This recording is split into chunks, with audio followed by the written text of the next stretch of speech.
What would happen if there was a full-scale nuclear war between Russia and the United States?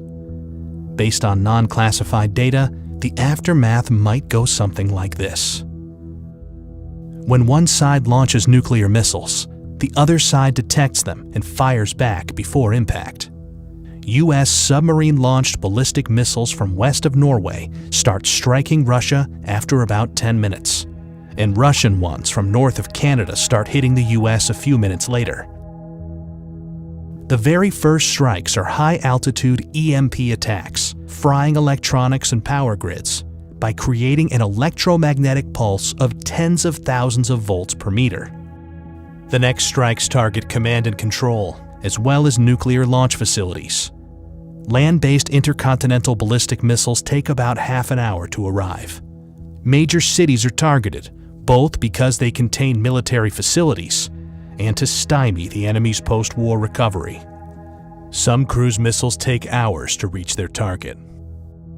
Each impact creates a fireball about as hot as the core of the sun, followed by a radioactive mushroom cloud. These intense explosions vaporize people nearby and cause fires and blindness further away. The fireball expansion then causes a blast wave that damages buildings, crushing nearby ones.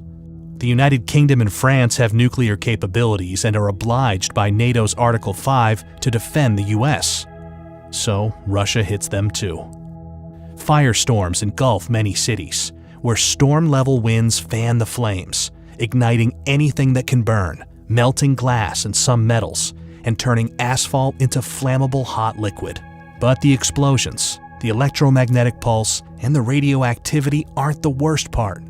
Nuclear winter is, caused by the black carbon smoke from the nuclear firestorms. The Hiroshima atomic bomb caused such a firestorm, but today's hydrogen bombs are much more powerful. A large city like Moscow, with almost 50 times more people, can create much more smoke. And a firestorm sends plumes of black smoke up into the stratosphere, far above any rain clouds that would otherwise wash out the smoke. This black smoke gets heated by sunlight, lofting it like a hot air balloon for up to a decade.